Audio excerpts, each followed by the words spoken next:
Hello everyone, I am Ashish Goel and let's start with C++, the object-oriented programming language.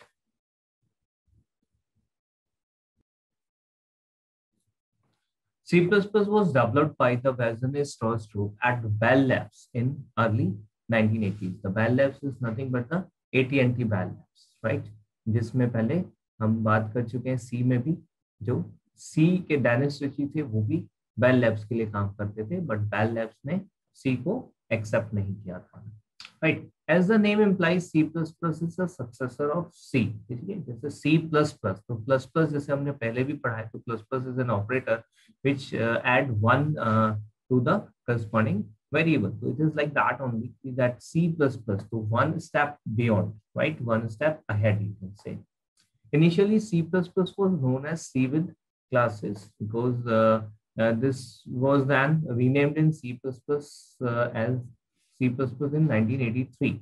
Okay, C with classes is known as because C++ introduced the OOPS concept and the class was the major addition to the original C. That is why it was initially known as C with classes. Now, so to understand the object orientation, first we need to understand the procedure orientation because this is the successor of procedure orientation. So we are going to discuss about the object orientation and the procedure orientation. So procedure oriented में क्या होता था?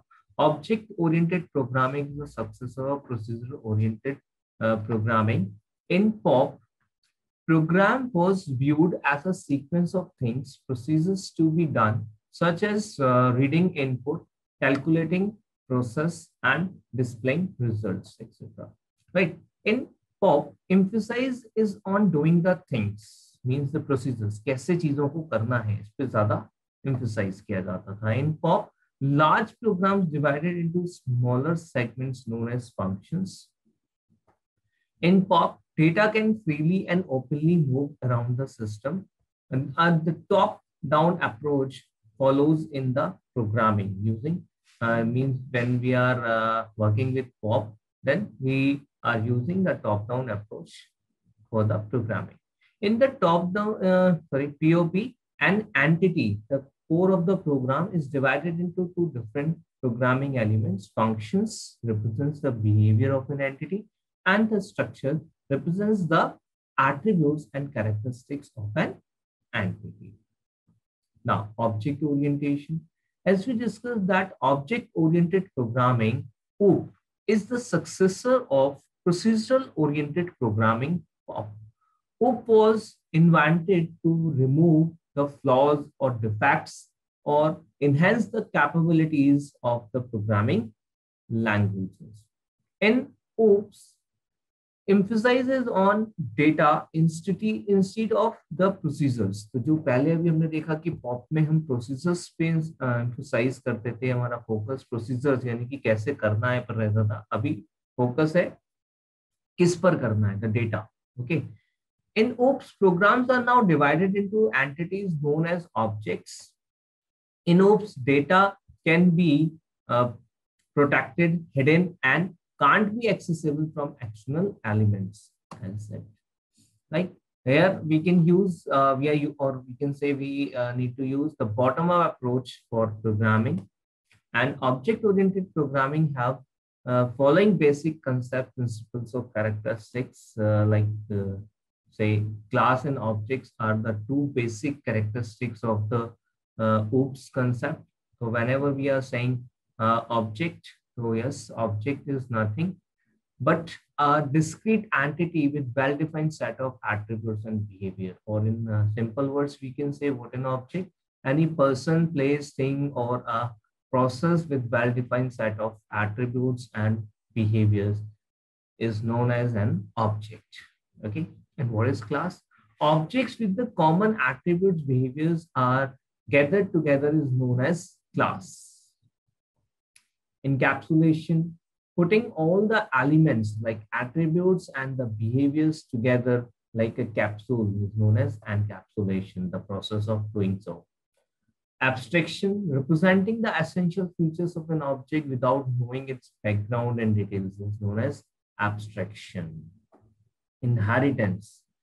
The facility which facilitate the reusability and extendability of the existing code without making any changes to the original is known as inheritance. Polymorphism, different forms, ठीक है. Polymorphism जो word है वो actually एक लैटिन वर्ड है जो दो Latin word से मिलकर बना है, पॉली एंड मॉर्फ.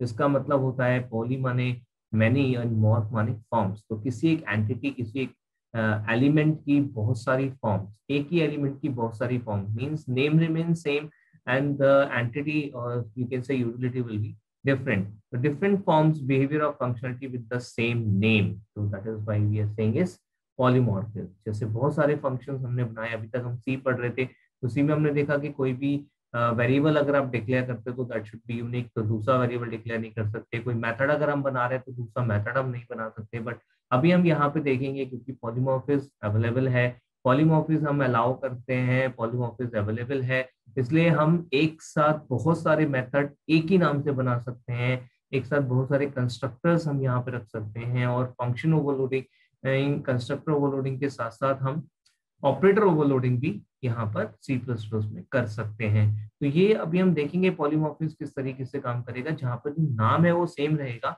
लेकिन उसका जो काम है, बिहेवियर है, फंक्शनैलिटी है, फंक्शन की, एट्रीब्यूट, ये आपके कंस्ट्रक्टर की या फिर आपके ऑपरेटर की, वो बदल जाएगी. राइट. इसके अलावा हमारे पास है modularity. Modularity the process of dividing the programme into the individual concepts, right, individual components. Okay. Dynamic binding, linking of a procedure call to its definition at runtime is dynamic. Next one is message passing. So message passing is objects are communicate with each other through the function calls. तो अभी message passing मतलब definitely message किसी दूसरे को देना है तो that is message passing. तो अभी यहाँ पर भी ऑब्जेक्ट्स हैं जो दूसरे को मैसेज पास करेंगे. तो कैसे पास करेंगे? Through the function calls the message is going to pass on. Now advantage of the object orientation, simplicity. तो सिंपली हम काम को कर सकते हैं और जो भी कोड है वो बहुत ही सिंप्लीफाइड होता है. सिंप्लिसिटी. मॉड्यूलैरिटी अभी हमने पीछे देखा भी, हम मॉड्यूल्स में डिवाइड कर सकते हैं. तो modularity is one of the advantage of the object orientation. Modifiability, yes, हम इजीली मॉडिफाई कर सकते हैं, तो मॉडिफेबिलिटी.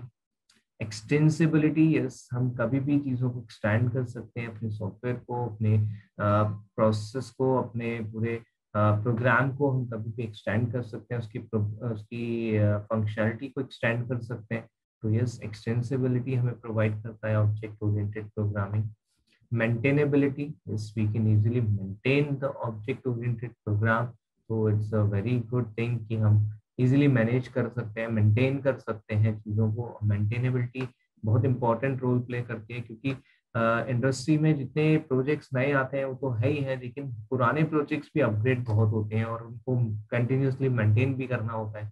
तो मेंटेनेबिलिटी अगर अच्छी होगी, हाई होगी, तो डेफिनेटली उस पर्टिकुलर पोजीशन में या उस पर्टिकुलर सेक्टर में बड़ा हेल्प मिलेगी क्योंकि हम वहां पर इजीली मेंटेन कर पाएंगे चीज़ों को. रीयूजेबिलिटी, ये सबको, this is again an very important thing क्योंकि रीयूजेबिलिटी हमें मिल रही है, हम चीज़ों को रीयूज कर सकते हैं. तो जो हमारे पास अवेलेबल है उसको हम दोबारा से कहीं पे यूज करना चाहते हैं तो हमें फिर से नया करने की जरूरत नहीं पड़ रही है. तो that is the reusability. Definitely that is a very important and useful feature और एडवांटेज यू कैन से.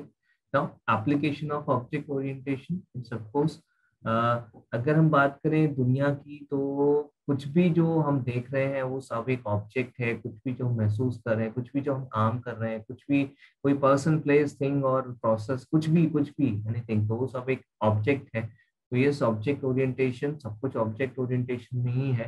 तो डेफिनेटली ये हमारी काफी हेल्प करने वाला है. बहुत सारे एप्लीकेशंस हैं इसके. तो जैसे रियल टाइम सिस्टम अगर हमें कोई डेवलप करना है तो उसके लिए कोई सिमुलेशन अगर हमें क्रिएट करना है, सिमुलेटर्स होते हैं डिफरेंट टाइप के. जैसे गेम्स के लिए आप सिमुलेटर यूज करते हैं, ठीक है.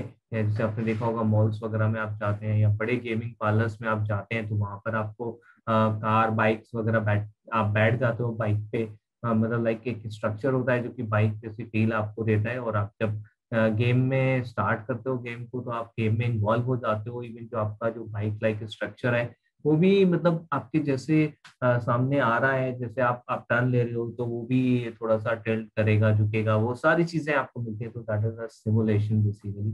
तो object oriented databases, yes, object oriented databases हमें अवेलेबल होते हैं, तो उसमें भी हम ऑब्जेक्ट ओरिएंटेशन को यूज कर सकते हैं। And yes of course hypertext या हाइपरमीडिया या एक्सपर्टेक्स के साथ काम करने के लिए हमें ऑब्जेक्ट ओरिएंटेशन की जरूरत पड़ेगी। आर्टिफिशियल इंटेलिजेंस के साथ अगर हमें काम करना है, एक्सपर्ट सिस्टम्स के साथ अगर हमें काम करना है, तो यस हमें ऑब्जेक्ट ओरिएंटेशन की जरूरत पड़ेगी। डिसीजन सपोर्ट या ऑफिस ऑटोमेशन सिस्टम अगर हमें क्रिएट करना है और उसके ऊपर काम करना है, उसे डेवलप करना है, तो फिर से हम ऑब्जेक्ट ओरिएंटेशन को यूज कर सकते हैं। And many more things we are having. तो these are the applications of object orientation. So we have a broad means you can say like बहुत बड़ा scope है, the broad scope we are having for object orientation. So we have lots of applications for object orientations. Application means there is कि कहाँ कहाँ हम इसे use कर सकते हैं, अप्लाई कर सकते हैं। तो that is application of object orientation. Home assignment, एक छोटा सा आपके लिए होम असाइनमेंट है, तो please do it. Write down the difference between C and C plus plus. थोड़ा सा हमें यहाँ पर ढूंढना है, देखना है, जानना है कि भाई सी में जो हम काम करते थे वो सी प्लस प्लस में क्या होगा, और कैसे डिफरेंस हम उसको डिफ्रेंशिएट करेंगे। तो दो कॉलम बनाइए, एक तरफ सी और एक तरफ सी प्लस प्लस, और फिर उसके डिफरेंस लिखिए। राइट, तो ये आपको असाइनमेंट करना है और बताना है। Okay, and you can do the comments, और बता सकते हैं मेरे को कि कोई अगर टॉपिक समझना हो या फिर अगर आप कुछ चीज पूछनी हो तो। Thank you very much, bye bye. We'll continue with another topic in the next session.